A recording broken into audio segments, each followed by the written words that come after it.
दोस्तों, आज हम हमारी इस वीडियो में आपके लिए जितिया का व्रत कथा बहुत ही सुंदर कहानी लेकर के आए हैं। एक समय की बात है, एक गांव में एक सेठ और सेठानी रहते थे। उनके यहाँ किसी भी चीज की कोई कमी नहीं थी, परंतु उन्हें एक बहुत बड़ा दुख था कि उनकी शादी के 10 साल बाद भी उनका कोई संतान नहीं हुआ था।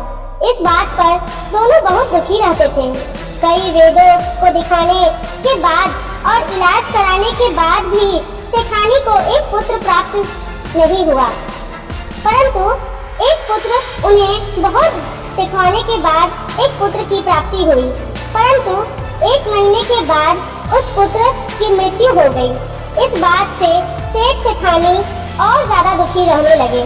पुत्र के शोक में सेठ जी ने अपना काम धंधा सब छोड़ दिया, जिससे धीरे धीरे उनके धन संपत्ति भी खत्म हो जाते हैं। दोनों हर समय संतान के वियोग में तड़पते रहते थे। समय के साथ साथ उनके पास कुछ भी नहीं बचा। सेठ जी कमाई करने के लिए प्रदेश चले गए।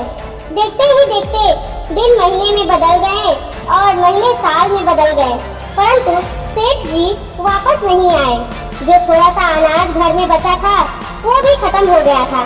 अब सेठानी भी काम करने के लिए घर से बाहर निकलती। एक मैदान से मिट्टी खोदने का काम करती थी। जिस मैदान से वो मिट्टी खोदती थी वहाँ बहुत सारे बच्चे खेलने आया करते थे। उन्हें देखकर सेठानी बहुत खुश होती थी और कुछ समय के लिए अपना दुख भूल जाती थी। जब वे वापस अपने घर आती थी तो वह अपने बच्चे के वियोग में तड़पने लगती थी। अब वह हर रोज काम करने जाती थी और मैदान में बच्चों को देखकर खुश होती थी।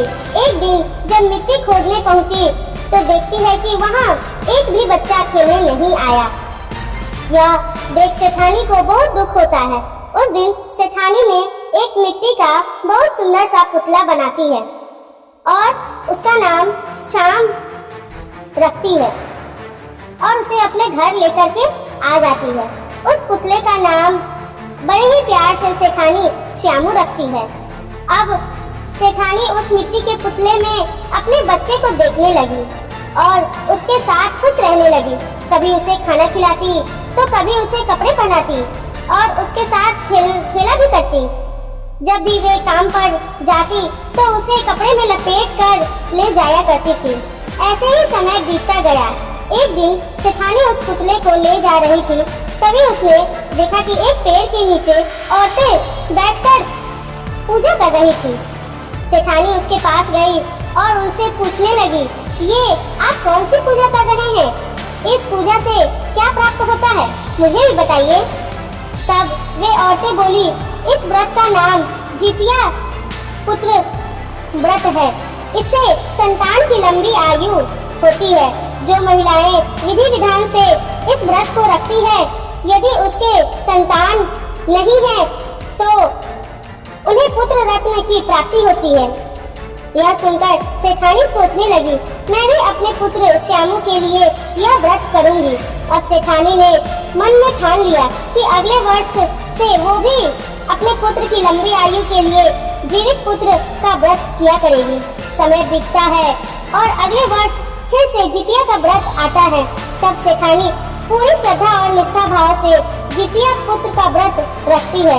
दिन रात जित भगवान से अपने पुत्र श्यामू के लिए लंबी आयु की प्रार्थना करती है। अगले दिन सेठानी ने जितिया व्रत का पारण पूरे विधि विधान से किया और हमेशा की तरह अपने काम पे लग गई। एक दिन वह उस पुतले को लेकर काम पर गई तो उसे महसूस हुआ कि वह पुतला हिल रहा है, लेकिन उसने सोचा कि यह उसकी गलतफहमी है। उसने ध्यान नहीं दिया और अपने काम में लगी रही। थोड़ी देर बाद उसे बच्चे के रोने की आवाज आई तो वह आश्चर्य पर हो गई। थोड़ी देर बाद उसे अपने बच्चे का कपड़ा हटाकर देखा तो देखती है कि पुतले की जगह एक छोटा सा बच्चा था, जिसे देखकर वह बहुत खुश हुई और समझ गई कि यह सब ज्योत भगवान की कृपा से हुआ है। मिट्टी के पुतले में भी ज्योत भगवान ने जान डाल दी है। वह ज्योत भगवान को कोटि कोटि प्रणाम करती है और खुशी खुशी अपने घर की ओर लौट आती है। रास्ते में सभी लोगों को बताती है ज्योत भगवान की कृपा से मेरा मिट्टी का पुत्र बन गया है। यह सुनकर सब हंसने लगते हैं और कहते हैं सेठानी तो लगता है कि पागल हो गई है, मिट्टी का पुतला भी कभी जीवित हो सकता है क्या? लेकिन मिट्टी के पुतले की जगह बच्चे को देखकर सब समझ गए कि ये सेठानी पर ज्योत भगवान की कृपा हुई है। उधर सेठ जी जो कमाने के लिए विदेश गए थे, ज्योत भगवान की कृपा से उन्हें भी अपनी पत्नी की याद आई तो वह अपने घर की ओर चल दिए। रास्ते में उन्हें चोरों ने सारा धन लूट लिया। अब उनके पास कुछ भी नहीं था, सिर्फ 2 रोटी थी जो उन्होंने रास्ते के लिए बांधी थी। जब सेठ जी थोड़ा आगे चले तो रास्ते में ज्योत भगवान एक साधु का भेष लेकर वहाँ उनके सामने आए और सेठ जी से कहने लगे, मुझे कुछ खाने को दे दो, मैं कई दिनों से भूखा हूँ, मुझे भूख लगी है। सेठ जी ने अपने पास रखी 2 रोटियाँ उन साधु को दे दी।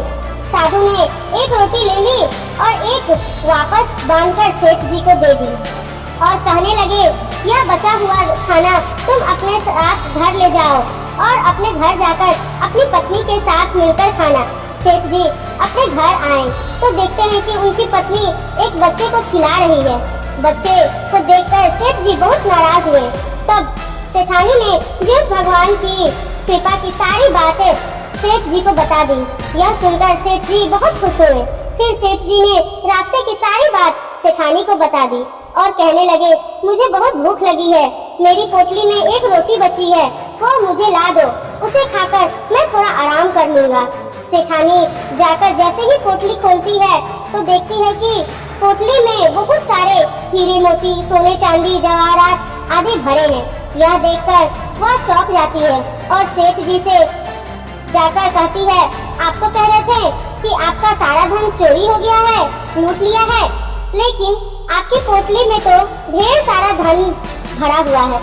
तब सेठ जी जाकर उस पोटली को खोलते हैं तो पोटली सोने चांदी हीरे मोती से भरी होती है।